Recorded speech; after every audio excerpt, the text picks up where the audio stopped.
درود پاک کے بے شمار فضائل و برکات ہیں۔ حضرت ابو حفص کاغذی رحمۃ اللہ تعالی علیہ یہ بہت بڑے سردار تھے۔ ان کا انتقال ہوا اور کسی نے خواب میں مرنے کے بعد دیکھا کہ اللہ پاک نے آپ کے ساتھ کیا معاملہ کیا۔ وہ کہتے ہیں اللہ کریم نے میری بخشش فرما دی۔ کہا کیسے بخشش ہوئی؟ کہ جب میرا انتقال ہوا تو فرشتوں کو حکم دیا گیا کہ اس بندے کے گناہ کاؤنٹ کرو، گناہ شمار کرو۔ میرے گناہ گنے گئے۔ پھر اللہ کی طرف سے حکم ہوا کہ میرے بندے نے میرے حبیب علیہ الصلوۃ والسلام پر جتنے درود پڑھے ہیں وہ درود بھی شمار کرو، وہ درود کاؤنٹ کرو۔ فرشتوں نے درود گننا شروع کر دیے۔ کہتے ہیں کہ بس میرے درود جو تھے وہ میرے گناہوں سے زیادہ نکلے۔ اللہ کی طرف سے حکم دیا گیا بس اے فرشتوں یہ کافی ہے، اب حساب نہ کرو، میرے بندے کو میری جنت میں داخل کر دو۔ یعنی گناہوں کے مقابلے میں درود زیادہ نکلے۔ اچھا یہ تو ایک واقعہ ہے، ایک بزرگ کے ساتھ ہوا، لیکن اگر اس کو حدیث پاک کے پیرائے میں دیکھیں تو سرکار دو عالم صلی اللہ تعالی علیہ وسلم کا یہ فرمان جس کا مضمون ہے کہ جو کوئی شخص ایک بار درود پاک پڑھتا ہے اس کے نامہ اعمال میں 10 نیکیاں لکھی جاتی ہیں، 10 گناہ معاف کر دیے جاتے ہیں اور اس کے 10 درجے بھی بلند کر دیے جاتے ہیں۔ تو اب غور کریں کہ یہاں حدیث تو بتا رہی ہے کہ ایک درود پر 10 گناہ معاف ہو رہے ہیں، تو اگر جتنے گناہ ہیں اس سے زیادہ بندہ درود پڑھ لے تو انشاءاللہ میرے رب کی رحمت سے امید ہے کہ بخشش کا سامان ہو جائے گا۔ اب میں اور آپ خود غور کریں کہ ہمارے کتنے گناہ ہوں گے، کتنی خطائیں ہوں گی۔ تو اگر آپ چاہتے ہیں کہ گناہ معاف ہوں، آپ چاہتے ہیں کہ گناہ ڈیلیٹ کر دیے جائیں نامہ اعمال سے، تو درود پاک کی کثرت کو اپنا معمول بنائیے۔ ویسے بھی نیا سال شروع ہوا ہے تو کیوں نہ آج ہی سے میں نیت کر لوں کہ انشاءاللہ روزانہ کثرت کے ساتھ درود پاک پڑھیں گے انشاءاللہ۔ آج 2 مبارک ہستیوں کا ذکر کرنا ہے اور دونوں ہی ہستیاں بڑی باکمال ہیں۔ 18 ذوالحجہ حضرت عثمان غنی ذو النورین رضی اللہ تعالیٰ عنہ کا بڑا ہی پیارا عرس تھا اور ان کا ذکر ہوا، اور پھر آج 1 محرم الحرام حضرت عمر فاروق رضی اللہ تعالیٰ عنہ، حضرت عمر فاروق رضی اللہ تعالیٰ عنہ کا یوم شہادت۔ اب یہ دونوں ہستیاں بڑی باکمال اور یوں سمجھیے کہ ہدایت کے بلند مینار ہیں۔ میں دونوں کے بارے میں الگ الگ بھی بیان کریں اور بہت طویل بیان کریں تب بھی بات تو پوری نہیں ہوگی، مگر مختصر وقت میں وہ باتیں میں عرض کرنے کی کوشش کروں گا کہ جس سے ہم سب کو کچھ سیکھنے کا موقع بھی ملے اور ہم اپنی زندگی میں بھی کچھ امپلیمنٹ کرنے میں کامیاب ہو۔ چونکہ آج حضرت عمر فاروق رضی اللہ تعالیٰ کا یوم شہادت تھا تو ان سے شروع کرتے ہیں، اور ویسے بھی وہ مسلمانوں کے دوسرے خلیفہ ہیں۔ حضرت عمر کی بہت ساری شانیں ہیں، لیکن ایک حدیث پاک حضرت عمر کے مقام کو بیان کرنے کے لیے کافی ہے کہ نبی پاک علیہ الصلوۃ والسلام فرماتے ہیں اگر میرے بعد کوئی نبی ہوتا تو عمر ہوتا۔ یعنی اس سے اندازہ لگائیں کہ ان کی شان کیسی ہے۔ ایک اور جگہ پیارے آقا علیہ الصلوۃ والسلام فرماتے ہیں، حدیث پاک کا خلاصہ ہے کہ عمر سے زیادہ بہترین آدمی پر کبھی سورج طلوع نہیں ہوا۔ یعنی اس سورج نے دنیا میں جتنے بندے دیکھے ہیں حضرت عمر ون آف دا بیسٹ ہیں۔ ایسی عظیم ہستی ہیں حضرت عمر رضی اللہ تعالیٰ عنہ۔ نبی پاک علیہ الصلوۃ والسلام فرماتے ہیں، اب دیکھیں میں اور آپ دعا کرتے ہیں اللہ سے کہ یا اللہ شیطان کے واروں سے بچائی رکھنا، شیطان ہم پر حملہ نہ کرے ہیں۔ آیت الکرسی پڑھتے ہیں، وظائف پڑھتے ہیں کہ شیطان باقی بہکاتا ہے، ڈر بھی لگتا ہے شیطان سے کہ کسی برے کام میں نہ لگا دے۔ مگر حضرت عمر کی شان دیکھیں کہ نبی پاک فرماتے ہیں کہ آسمان کا ہر فرشتہ عمر کی عزت کرتا ہے اور زمین کا ہر شیطان عمر سے ڈرتا ہے۔ اللہ اکبر! آپ دبدبا اور مقام دیکھیں کہ شیطان ڈرتا ہے آپ سے، بلکہ یہ بھی کتابوں میں ملتا ہے کہ حضرت عمر جس گلی سے گزر جائیں اس گلی سے شیطان نہیں گزرتا۔ حضرت عمر کی اور بہت ساری شانوں میں ایک شان یہ بھی ہے کہ آپ کی زبان پر حق جاری تھا۔ یعنی ایک بار نہیں، کئی بار ایسا ہوا کہ آپ نے نبی پاک علیہ الصلوۃ والسلام کو کوئی مشورہ دیا اور جو آپ نے مشورہ دیا یا جملہ کہا ایگزیکٹلی وہی الفاظ قرآن کی آیت بنا کر نازل کر دیے گئے۔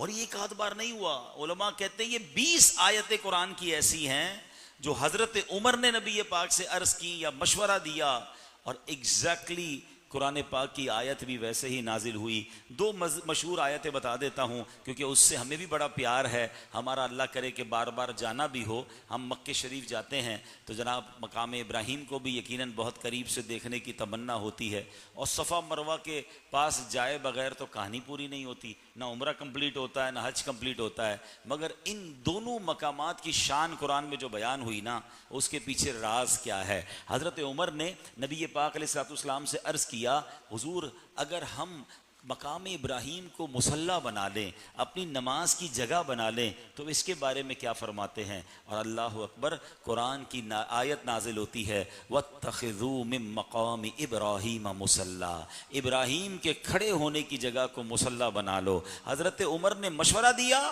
اور قرآن کی آیت نازل ہوئی. آپ ایک بار عرض کرتے ہیں یا رسول اللہ, ہم یہ صفا مروہ کی پہاڑوں کے درمیان اگر چکر لگائیں, اگر اس کا بھی یعنی سعی کریں, تو اس کے بارے میں آپ کیا فرماتے ہیں؟ قرآن کی آیت نازل ہوئی ان الصفا والمروۃ من شعائر اللہ فمن حج البیت او اعتمر فلا جناح علیہ ان یطوف بہما. اللہ اکبر, قرآن کہتا ہے صفا مروہ اللہ کی نشانیوں میں سے ایک نشانی ہے, اور ان کے چکر اگر لگاتا ہے کوئی حج کرنے آتا ہے, عمرہ کرنے آتا ہے, تو اس میں کوئی حرج نہیں. اب آپ مجھے بتائیے یہ کیسی ہستی ہے کہ جو بات کرتے تھے تو قرآن نازل ہوتا تھا. سبحان اللہ. حضرت عمر کی یوں تو بہت ساری شانیں ہیں, مگر چونکہ بیان کا وقت مختصر اور دو عظیم ہستیوں کا ذکر کرنا ہے. پرسنلی جو مجھے حضرت عمر کی پرسنالٹی میں جو چیز بہت زیادہ اٹریکٹ کرتی ہے نا, اور جو ان کا ایک وصف تھا کہ آپ اس قدر بہادر, اور بیسیکلی آپ گیم چینجر تھے, آپ نے مسلمانوں کی بازی پلٹ دی. وہ کیا ہوا تھا کہ نبی پاک علیہ الصلوۃ والسلام نے دعا فرمائی تھی کہ اے اللہ عمر کو اسلام میں داخل کر کے اسلام کو عزت عطا فرما. اب یہ جملہ ذرا سمجھیے گا, میں اور آپ عزت والے پتہ ہی کیوں ہیں؟ کہ ہم ایمان والے ہیں, ہم مسلمان ہیں, اس لیے ہماری عزت ہے نا. ٹھیک ہے, حضرت عمر وہ ہیں کہ جن کے بارے میں میرے آقا فرما رہے ہیں اللہ عمر کو اسلام میں داخل کر دے, ایمان کی دولت دے دے تاکہ اسلام کو عزت مل جائے. اللہ اعز الاسلام والمسلمین, آپ کے آنے سے اسلام کو جو عزت ملی, علماء کہتے ہیں جب سے حضرت عمر ایمان لائے تب سے لے کر اسلام کو عروج ہی ملتا جا رہا ہے. کیوں؟ حضرت عمر پتہ ہے, حضرت عمر جب ایمان لائے تھے نا تو آپ 40 میں تھے, آپ نے 40th آپ تھے, 40 کا عدد پورا کیا تھا. متمم الاربعین بھی کہا جاتا ہے آپ کو, 40 کا عدد پورا کرنے والے. تو جب آپ ایمان لائے جب 40 مسلمان ہوئے تھے, اور آج 200 کروڑ سے زیادہ مسلمان پوری دنیا میں پائے جاتے ہیں. اچھا اب ہوا کیا؟ حضرت عمر ایمان لائے نا. اچھا یہاں پیارے آقا علیہ الصلوۃ والسلام کی ایک شان بھی سن لیں. یہ بھی سرکار دو عالم علیہ الصلوۃ والسلام کا کمال ہے. نبی پاک کے جہاں بے شمار کمالات, اس میں ایک بڑا یونیک کمال پتہ ہے کیا ہے؟ دنیا میں کوئی ایسی ہستی نہیں ہے کہ جس کو کوئی گرفتار کرنے آئے. دیکھیے دو چیزیں ہوتی ہیں, آپ کے ساتھ بھی کبھی کبھی ہوتا ہوگا کہ مثال کے طور پہ کوئی لڑنے آیا, کوئی اللہ نہ کرے کسی غلط فہمی میں بڑے غصے سے آیا, اور ہمیں دیکھا, اب بعضوں کا چہرے داڑھی ہے, یہ امامہ شریف وغیرہ ہے, یا کوئی مذہبی حلیہ ہے, بزرگ کو کوئی دیکھتا ہے, کہتا ہے چلو یار کیا آپ سے لڑنا, چلو چھوڑ دیا. یہ تو ہوتا ہے کہ بندہ کوئی غصے میں آئے, لڑنے آئے اور معاف کر دے, لڑائی ختم کر دے. مگر ایسا دنیا میں کبھی نہیں دیکھا کہ کوئی گرفتار کرنے آئے اور جلوہ جانا کو دیکھے آپ کے عشق میں خود ہی گرفتار ہو جائے. ایسا کبھی نہیں دیکھا کہ کوئی جان لینے آئے اور کہے میں چھوڑوں گا نہیں, معاذ اللہ شہید کر کے جاؤں گا. اور جب نبی پاک کا جلوہ دیکھے, نبی پاک کے جملے سنے, تو اب آپ ہی کے قدموں پر جان قربان کرنے والا بن جائے. حضرت بریدہ اسلمی کا غالباً واقعہ, جب ہجرت کر کے نبی پاک جا رہے تھے تو 70 سواروں کے ساتھ مدینہ منورہ نبی پاک جا رہے تھے, تو یہ حضرت بریدہ 70 سواروں کو لے کر نبی پاک کو انٹرسپٹ کرنے آ گئے, روکنے آ گئے کہ مدینہ نہیں جانے دوں گا. کیونکہ کفار مکہ نے اعلان کیا تھا کہ جو گرفتار کر لیں گے پیارے آقا علیہ الصلوۃ والسلام کو, ان کو 100 اونٹ یا اس سے بھی زیادہ انعام ملے گا. تو سارے لوگ ڈھونڈ رہے تھے, انہوں نے نبی پاک کو پا لیا, اور ان کا ارادہ یہ تھا کہ کسی صورت مدینے نہیں پہنچنے دینا. مگر چند جملے سنے, چند باتیں سنی, چہرہ زیبا دیکھا, کمال دیکھو. یہ نہ کہا کہ ٹھیک ہے میں آپ کو روکتا نہیں, کہتے حضور اب میں دیکھتا ہوں آپ کو مدینے جانے سے روکتا کون ہے. Look at the revolution. یہ بات سمجھیے, یعنی جو پلٹا کھاتی تھی نا لوگوں کی عقل, جب سرکار کو دیکھتے تھے صلی اللہ علیہ وسلم, بریدہ اسلمی تلوار لے کر آئے تھے کہ روکوں گا, اور اب اسی تلوار پر اپنا امامہ اتار کر جھنڈا بناتے, کہتے سب مل کر مدینے میں جلوس کی صورت میں داخل ہوں گے. حضرت عمر کا بھی یہی ہوا تھا کہ حضرت عمر تو تلوار لے کر نبی پاک کو شہید کرنے چلے تھے. اللہ اکبر. جب دار ارکم کا دروازہ نبی پاک کھولتے ہیں, حضرت عمر سامنے کھڑے ہیں, ہاتھ میں تلوار ہے. نبی پاک نے ایک دو جملے ہی تو فرمائے تھے, اے عمر کب تک مجھ سے لڑو گے, ایمان کیوں نہیں لے آتے, ایک تو جلوہ مصطفیٰ ہو, پھر انہی کی زبان سے اسلام کی دعوت ہو. حضرت عمر نے کلمہ طیبہ پڑھنا شروع کر دیا. حدیثوں کی کتابوں میں یہ الفاظ ہیں, جو اندر 39 صحابہ تھے نا, ان کی خوشی کا عالم یہ تھا کہ جب پتہ چلا حضرت عمر ایمان لائے ہیں, نعرہ تکبیر بلند کیا گیا اور بتایا گیا کہ اس تکبیر کی آواز سے مکے کے پہاڑ گونج اٹھے. کفار حیران ہو گئے کہ یہ چھپ کر عبادت کرنے والے اتنی بڑی آواز سے نعرے کب لگانے لگ گئے. تو پتا چلا کہ عمر مسلمان ہو گئے. اچھا, اللہ اکبر یا رسول اللہ صلی اللہ علیہ وسلم. اب ہوا کیا, حضرت عمر مسلمان تو ہو گئے, مگر جو میں سمجھانا چاہ رہا ہوں نا, جو ان کی طبیعت تھی, سبحان اللہ, رائٹ اوے مسلمان ہونے کے بعد پیارے آقا علیہ الصلوۃ والسلام سے سوال کرتے ہیں, حضور کیا ہم حق پر نہیں ہیں, ہم چھپ کر نماز کیوں پڑھتے ہیں.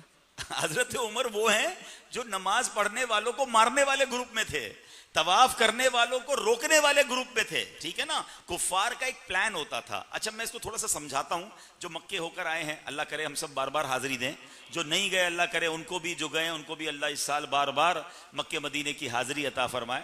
مگر جو دار ارکم تھا نا, جہاں یہ مسلمان چھپ کر عبادت کرتے تھے, پیارے آقا علیہ الصلوۃ والسلام بھی وہاں ہوتے تھے, یہ کوہ صفا پہاڑی کے قریب تھا.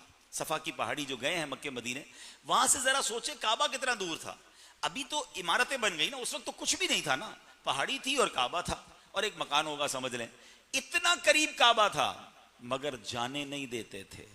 طواف کرتے تھے تو مارتے تھے, اذان دیتے تھے تو مارتے تھے, سجدہ کرتے تھے تو مارتے تھے.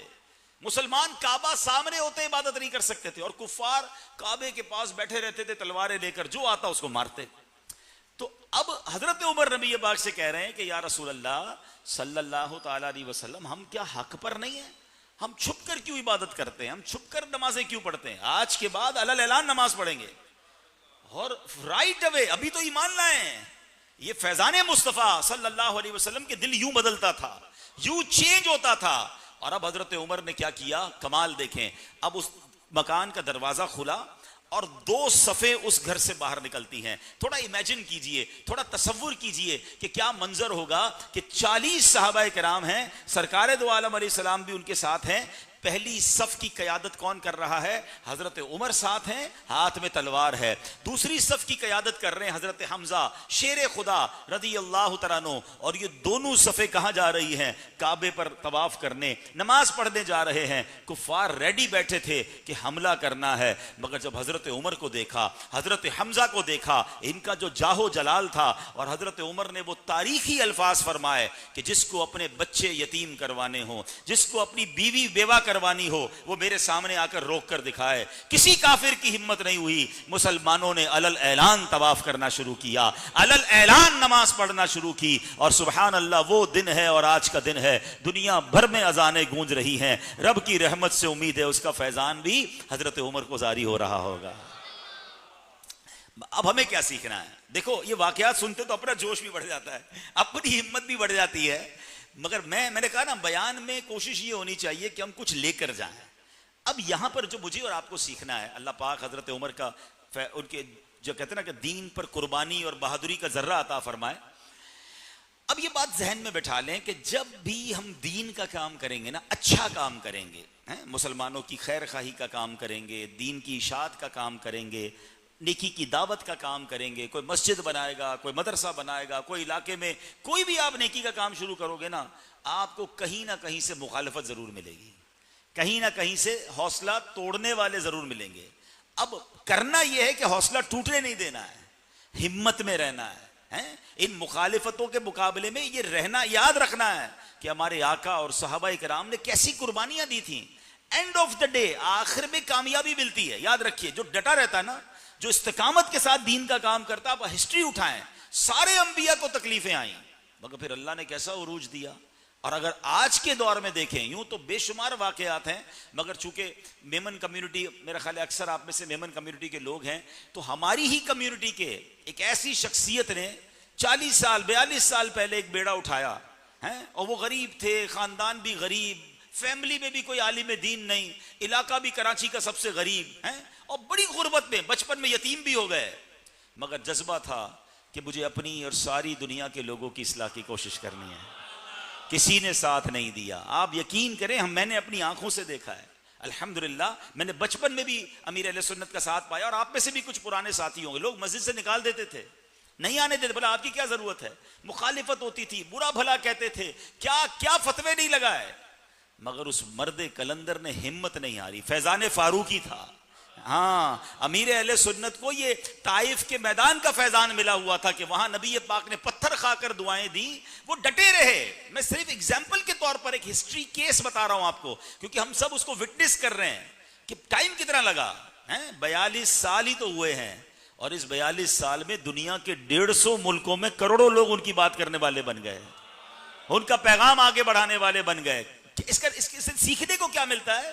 شروع میں آپ کو ٹیسٹ کیا جاتا ہے، شروع میں آپ کو آزمایا جاتا ہے، شروع میں آپ پر مشکل آئے گی. مرد وہ ہوتا ہے جو کھڑا رہ جائے، پھر اللہ غیب کے خزانوں سے اس کی مدد فرماتا ہے. پھر مسلمانوں کا عروج دیکھیں نا، شروع میں مار کھائی صحابہ نے، لہو لہان ہوئے، زخمی ہوئے، شہید ہوئے، مگر آج صحابہ کرام کا مزار پتہ چل جائے. وہ چائنا میں مزار ہے حضرت سعد بن ابی وقاص کا، دنیا سے جو اربوں پتی خربوں پتی کاروباری وہاں پہنچتا ہے، کہتا ہے صحابی رسول کے مزار پہ جانا ہے. کیسا اللہ نے دلوں میں عزت ڈال دی، کیسا فیضان جاری ہوا. تو بس آپ اپنی زندگی میں ایک بدری پھول یاد کر لیں. آپ جب بھی نیکی کا کام کریں نا، اور آپ کو مخالفت کا سامنا ہو، آپ کو لگے یار لوگ باتیں کر رہے ہیں، کوئی سوشل میڈیا پہ باتیں کر رہا ہے، کوئی محلے میں باتیں کر رہا ہے، کوئی حوصلہ نہیں بڑھا رہا ہے، کوئی پیٹھ نہیں تھپک رہا ہے، کوئی ساتھ نہیں دے رہا ہے، تو سمجھ جانا امتحان شروع ہو گیا ہے. مجھے صحابہ کرام کے نقش قدم پر، کربلا والوں کے نقش قدم پر چلنے کا موقع مل رہا ہے. ہمت نہیں ہارنا، بھاگ نہیں جانا. لوگ چلے جاتے ہیں، نہیں یار کوئی فائدہ نہیں، کوئی ساتھ تو دیتا نہیں، مسجد بنا رہا تھا، اللہ کا تو گھر بنا رہا تھا، پھر بھی میرے خلاف باتیں کرتے ہیں. اچھا خاصا نیکی کا کام شروع کیا، درس دینا شروع کیا، میرے بارے میں باتیں شروع کر دی. کچھ لوگوں کا کام ہی باتیں کرنا ہوتا ہے، یاد رکھیے. کچھ کا جو باتیں کرنے والے ہیں وہ باتیں کرتے ہیں، اور کام کرنے والے کام کر گزرتے ہیں. اب آپ نے غور کرنا ہے کہ آپ نے کون سی سائڈ لینی ہے.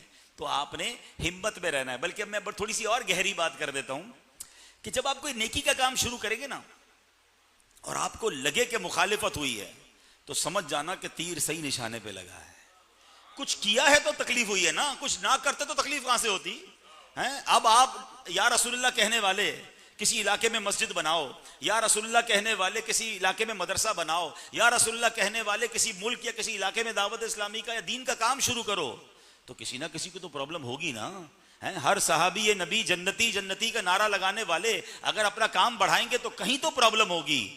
جناب محمد مصطفیٰ صلی اللہ علیہ وسلم سب سے آخری نبی، یہ نعرہ لگانے والے اگر کام کریں گے تو کہیں تو پرابلم ہوگی نا.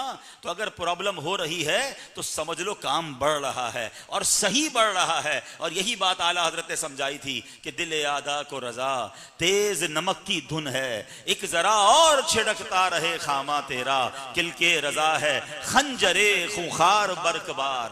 آدھا سے کہہ دو خیر منائیں نہ شر کریں. اگر میرے کام سے کسی کو پرابلم ہی نہیں ہے تو سمجھ لو کام بھی ٹھیک نہیں ہو رہا ہے. پھر آپ لگتا ہے باطل کے خلاف کچھ کر نہیں رہے ہیں. جب آپ کچھ کرتے ہیں تو پھر ہر طرف سے، اور جتنا بڑا کرتے ہیں، آپ نوٹ کر لیں، جو جتنی اونچائی پر جا کر دین کی خدمت کرے گا اس کی مخالفت اسی لیول پر جا کر ہوتی ہے. او جناب سوشل میڈیا پر اخبار میں ادھر ادھر، جن کو کام کرنا ہے ان کو کام کرنا آتا ہے. آپ اس کو اس طرح سمجھیے، کبھی آپ راستے میں جا رہے ہوں، کوئی کتا بھونکنا شروع کر دے تو آپ بھی کھڑے ہو کے بھونکنا شروع کرتے ہیں. چلو یار میرے پہ اتنی دیر سے زور سے بھونک رہا ہے، میں بھی جواب دوں گا. آپ چلتے رہتے ہیں، وہ وہیں کھڑا رہ جاتا ہے، آپ منزل پہ پہنچ جاتے ہیں. تو بس یہ سمجھ لو کچھ لوگوں کا کام یہ کرنا ہے، آپ نے چلتے جانا ہے، اور انشاءاللہ مدینے کے راستے جنت پہ پہنچنا ہے انشاءاللہ. اب آتے حضرت عثمان غنی. باتیں حضرت عمر کی اتنی ہیں کہ میں نے کہا نا رات بھر بیان کریں تو کیا بات ہے حضرت عمر کی. اب اچھا ہاں، حضرت عمر کی ایک اور خوبصورت بات، حضرت عمر کی بڑی پیاری دعا تھی. میں چاہتا ہوں ہم مل کے وہ دعا کریں گے انشاءاللہ. اللہ کے گھر میں بیٹھیں. حضرت عمر دعا فرماتے اللہم ارزقنی شہادتن فی سبیلک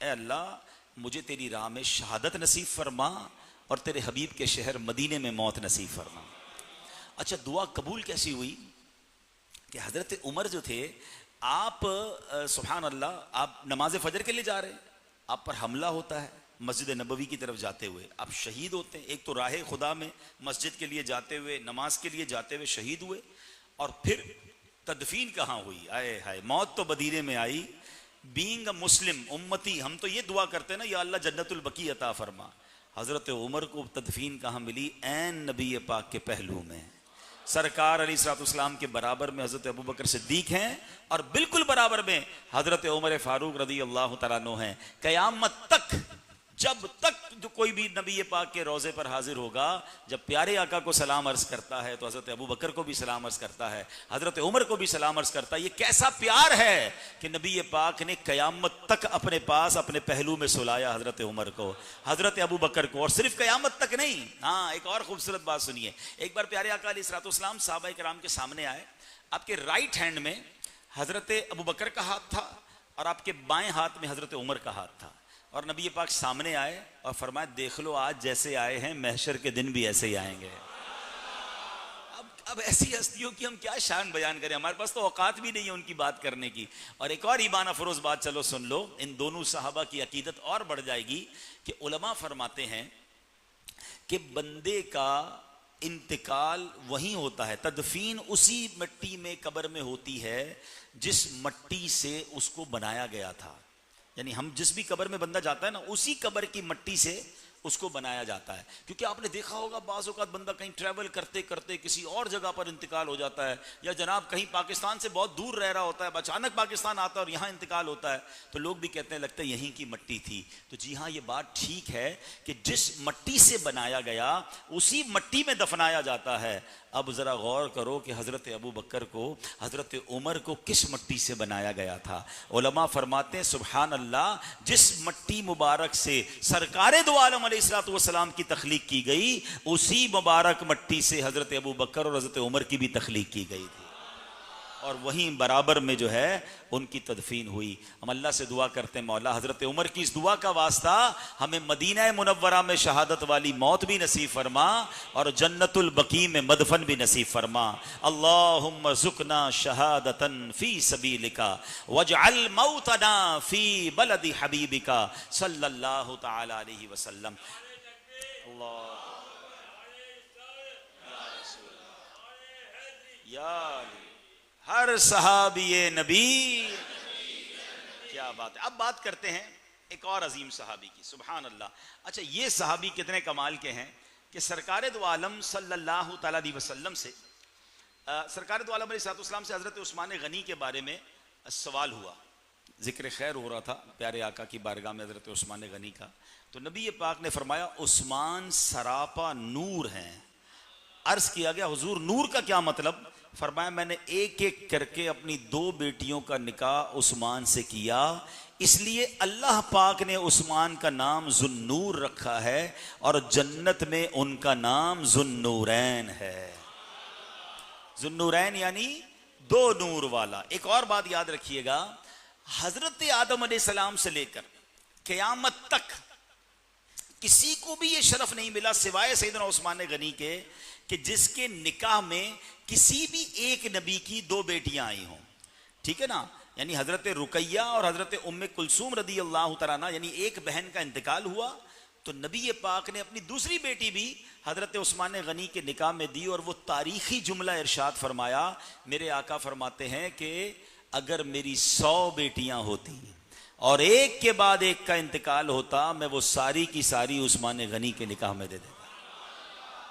اب اس سے ذرا اندازہ کیجئے کہ نبی پاک کا حضرت عثمان غنی پر اعتماد کیسا ہے. ٹھیک ہے, یہ سمجھنے والی بات ہے. پہلے چلے میں ایک عقیدے والی بات بتا دوں. ینگسٹر بیٹھے ہیں آج کل سوشل میڈیا پہ, جس کی جو مرضی کنفیوز کرتا ہے, اور آپ لوگ بھی جناب سن کے کنفیوز ہوتے ہیں. پہلے تو یہ طے کرو کہ سننا کس کو ہے. بہرحال نبی پاک نور ہیں کہ نہیں ہیں اس پر بحث ہوتی ہے. آپ دنیا, بلکہ اب تو اس حدیث میں نبی پاک نے خود ذوالنورین فرما دیا حضرت عثمان غنی کو, لیکن آپ پھر بھی دنیا میں کہیں بھی چلے جائیں, افریقہ, امریکہ, یورپ, کہیں بھی جائیں, کسی بھی مسلمان سے پوچھیں ذوالنورین کون ہے تو کیا جواب آئے گا؟ حضرت عثمان غنی ذوالنورین. ذوالنورین کا مطلب دو نور والا. دو نور والا کیوں؟ کہ نبی پاک کی دو بیٹیاں آپ کے نکاح میں آئیں. ارے جناب، جس کی بیٹیاں کسی کے نکاح میں آ جائیں وہ نور والا ہو جائے تو نبی پاک کے نور کا عالم کیا ہوگا. اعلیٰ حضرت لکھتے ہیں نا، نور کی سرکار سے پایا دوشالہ نور کا، نور کی سرکار سے پایا دوشالہ نور کا، ہو مبارک تم کو ذوالنورین جوڑا نور کا. اور لکھتے ہیں تیری نسل پاک میں ہے بچہ بچہ نور کا، آقا تو ہے عین نور، تیرا سب گھرانہ نور کا. تو نورانی آقا ہیں، نور والے آقا ہیں، اور ان کی صاحبزادیاں، ان کا گھرانہ نور والا کیوں نہ ہو. مگر اب میں نے کہا نا، ہم سیرت بھی سنیں گے اور اپنے لیے بھی کچھ سیکھیں گے. اب یہاں ماشاءاللہ ایسے لوگ بیٹھے ہیں جن کی فیملیز ہیں، جو شادی شدہ ہیں، کچھ ایسے ہیں جن کی شادیاں ہونا باقی ہیں، بزرگ بیٹھے ہیں جو اپنے بچوں کی شادیاں کر رہے ہیں.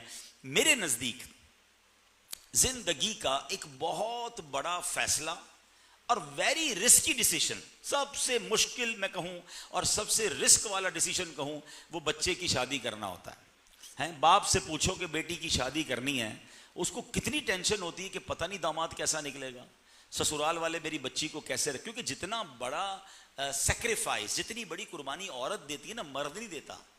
جن کی شادیاں ہو گئی نا، اپنی بیوی کی اس بات پر قدر کرو. میں اور آپ گھر چھوڑ کر نہیں گئے، میں جہاں رہتا تھا وہی ماں باپ ہے میرے پاس، وہی فیملی، وہی انوائرمنٹ اور وہی شہر. بعض اوقات تو شہر بھی ہمارا وہ ہوتا ہے. وہ بیچاری جہاں 18 سال 20 سال اپنی زندگی جس نے گزاری، اپنے ماں باپ، اپنے بھائی بہن، اپنا اسٹائل، اپنا انداز، ہر فیملی کا اپنا رہن سہن انداز ہوتا ہے، وہ سب چھوڑ کر ایک اجنبی دنیا میں آتی ہے.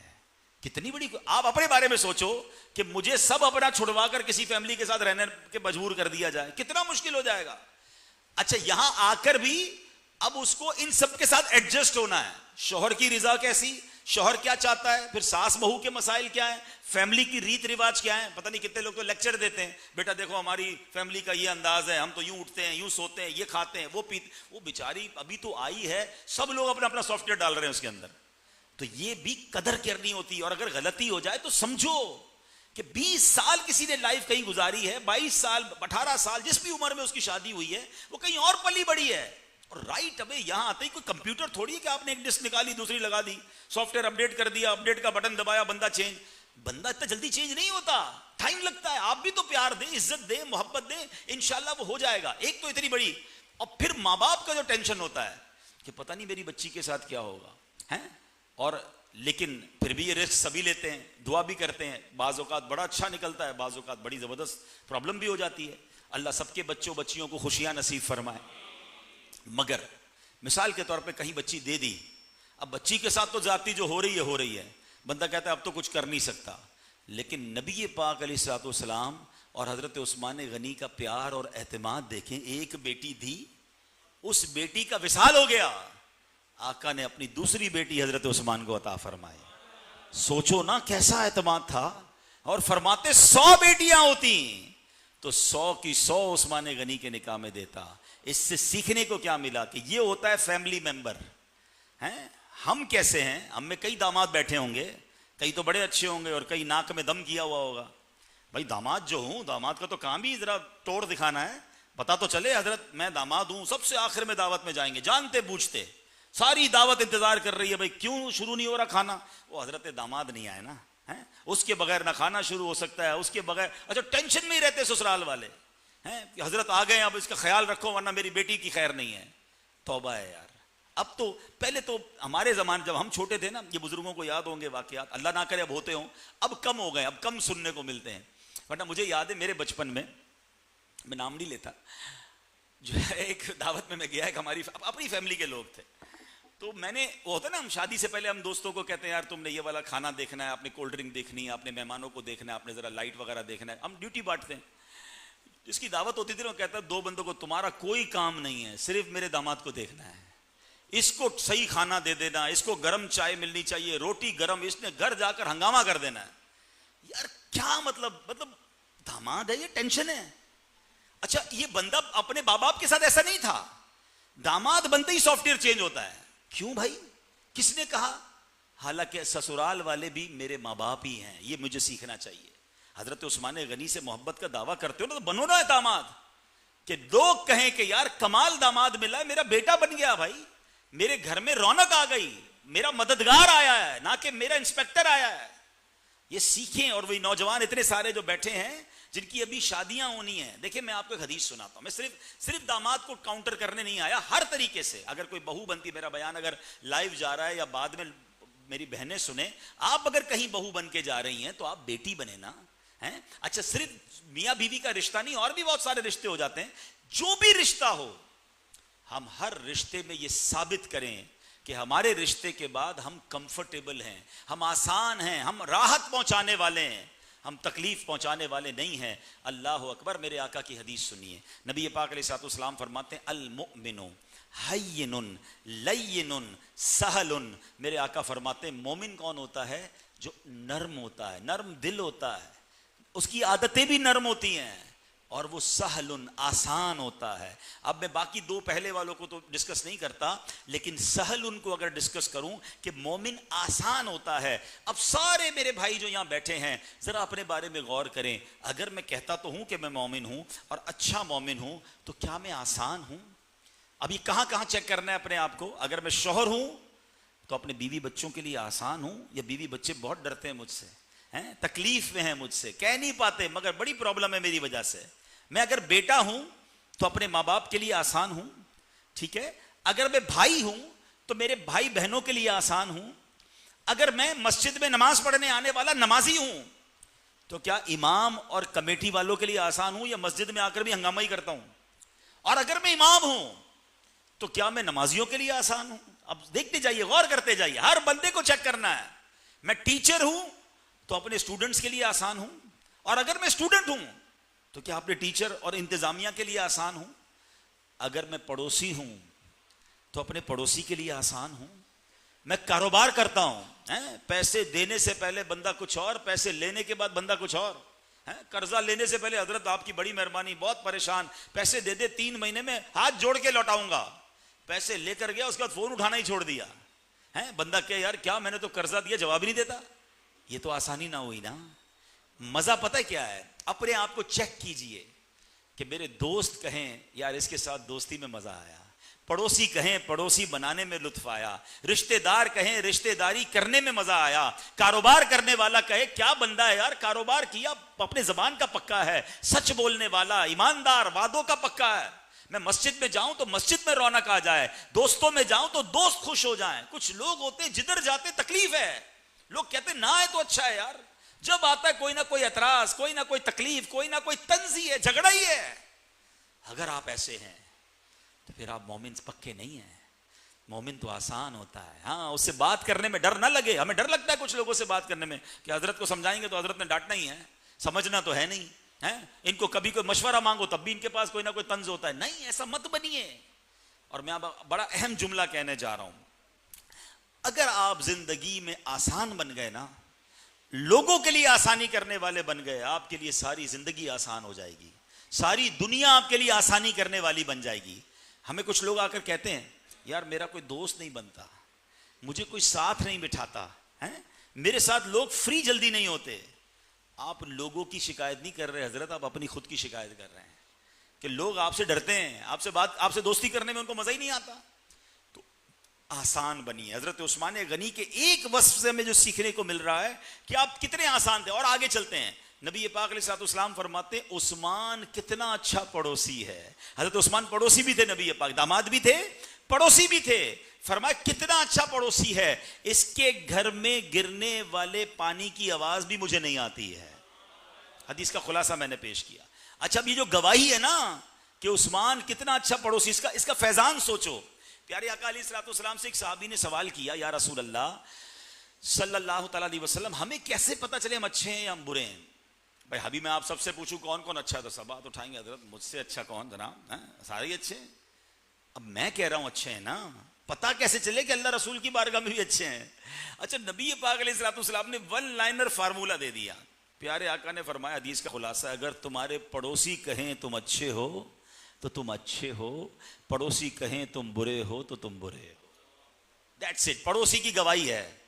اب بتاؤ ہمارے پڑوسی ہمارے بارے میں کیا کہتے ہیں؟ اوئے ہوئے ہوئے، پڑوسی کی تو ناک میں دم کیا ہوا ہے ہم نے.